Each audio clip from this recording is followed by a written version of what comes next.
Air India is buying new Airbus aircrafts. Airports in Europe are starting to limit passenger numbers for this summer. Swedish airports are changing the charging model. It's not anymore based on passenger numbers or on the noise level of the aircraft. It's based on carbon dioxide emissions. And last point is Iberia plus Avios 50% bonus a sale. Yes, maybe it's interesting for you.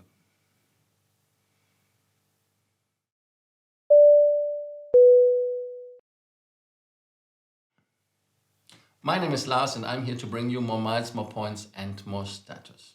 Do not forget to subscribe and to hit the notification button, the bell, leave us a comment and leave us a like. Thank you for doing so. Air India, a customer of Boeing, is now converting maybe to Airbus. Yes. That is something which is kind of interesting because they started now to order aircraft. They had already A300s, A310s, and then they had some Airbus A319, A320neo and A321 in the fleet. But now it's looking like they are getting more of those Airbus aircrafts. The delay of the 777X helped Airbus massively in this case, and a big order of 320neos is a topic.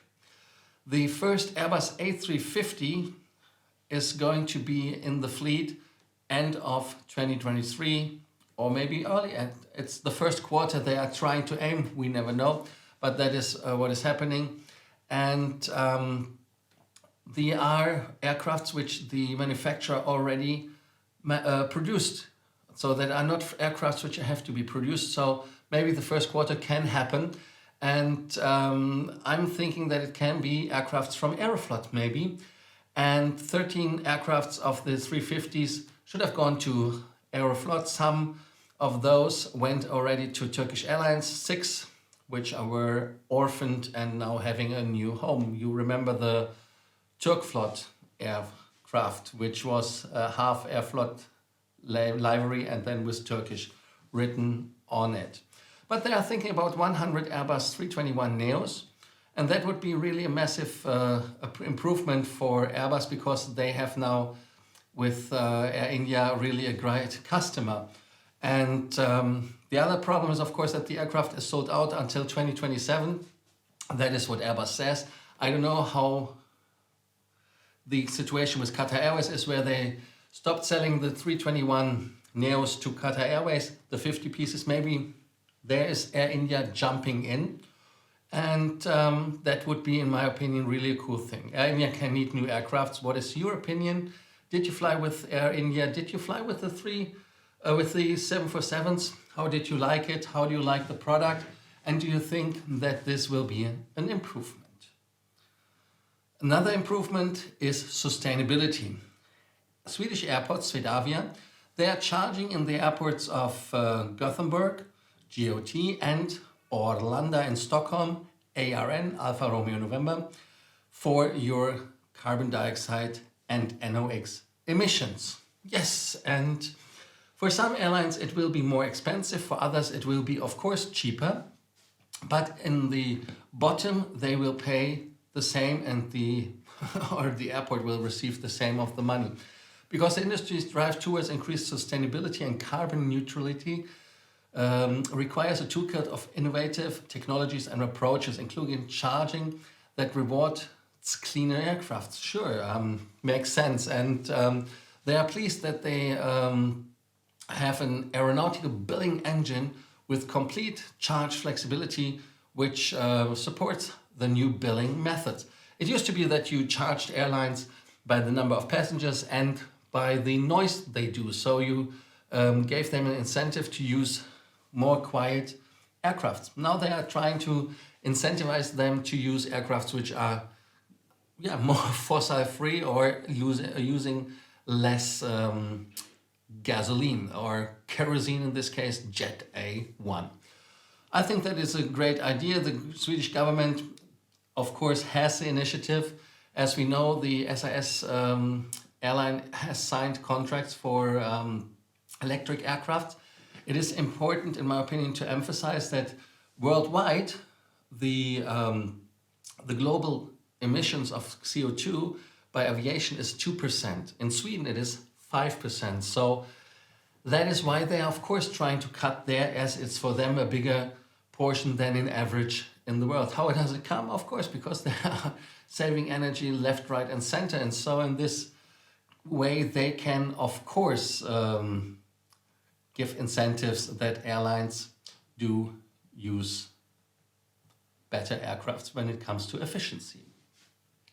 When it comes to efficiency, some airports in Europe are not so efficient. Stockholm Arlanda, for example, they have queues 4 hours or even longer. I don't know if you remember the pictures on Twitter where customers were complaining about the waiting times. Even the fast track was not fast. And Amsterdam Schipohl was the first airport which said to the airlines, hey, we want to limit the numbers of passengers this summer. And the workforce shortage makes this, of course, more and more necessary. And they say that 70,000 passengers daily or 13,500 seats per day, fewer than what airlines had scheduled. So the airports pressure the airlines to do what they did in Amsterdam already once, that KLM did come with 42 empty flights back to Amsterdam because they had a meltdown at the airport. And the priority security screening queue at Schiphol is a nightmare. Even the priority is a nightmare. So what should they do? And the question is it in your opinion wise to limit the passenger numbers in advance, or just say, hey, we do limit nothing, we do whatever we can, but if people try to reach the aircraft, there will be a lot who will miss their flights. So what is your idea? Is it good to limit it, which makes the prices higher, of course? I think that the lower availability and the high demand does, of course, its work to the pricing. Or is it just something that is the market? I'm looking forward to hear your opinion and what you think about it. I'm quite curious to listen to your ideas.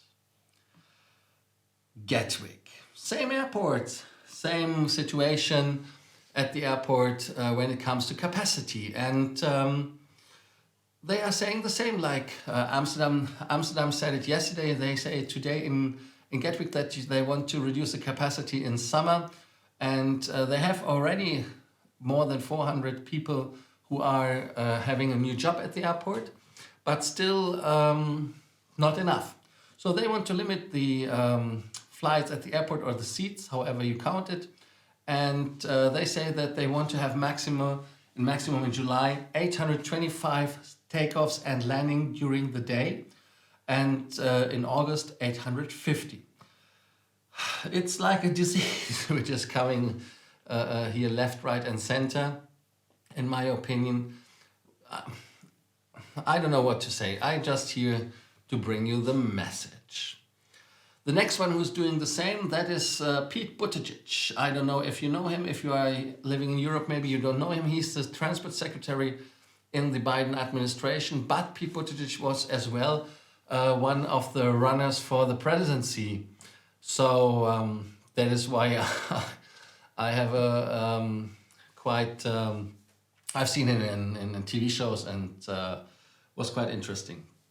Anyways, he said that I let them know that this is the moment where we're really counting on them to reliably deliver for the traveling public. And that means that he says to the airlines, they have to cut back when it comes to the flights to secure the operation and to avoid a summer of travel chaos. And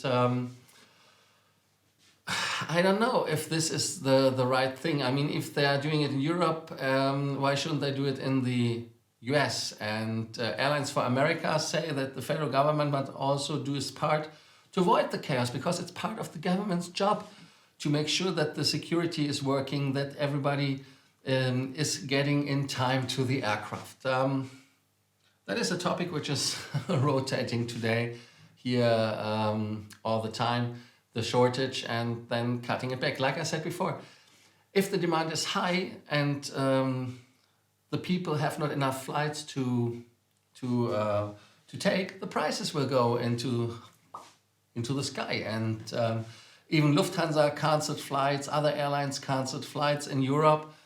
And I think that is something not so good. But I'm looking forward to your comments down there, please.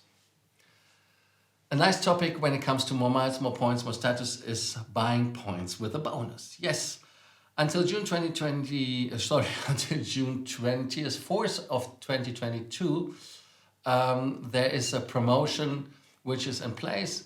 You can buy Avios with Iberia. It's not the highest which has been, but they have now kind of a compelling offer. The maximum you can buy is 150,000 Avios. Normally it's 100,000, and you get 50% on top. That would be 225,000 Avios. To give you the numbers, starting with 1,000 Avios, it starts with the price 36 euros for 1,000. Then it goes up to 150,000, which would be 2,705, very difficult, euros. Or if you put it in US dollars, it's 4,149 US dollars. I don't know why they do the pricing so crazy, because US dollars is much more expensive than in euros, so it makes no sense. But what you can do is,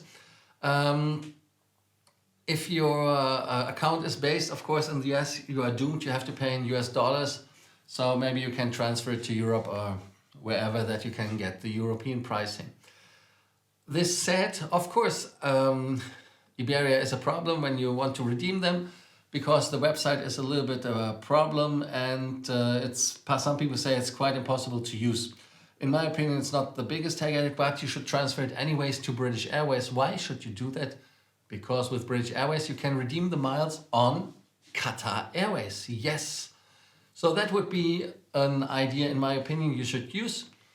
Take the miles on Iberia, transfer them to British Airways, and then use them on Qatar. This said, thank you for watching Frequent Traveler TV. Take off today's episode. Thank you for commenting, liking, and subscribing, and leave us, please, the notification bell, because then you get always a notification when we are going online, or when we give you a new episode. Yes, can you say it? If there will be a new episode available. I think that would be a nicer wording. But thank you for doing so, and looking forward to see you tomorrow, and see you soon.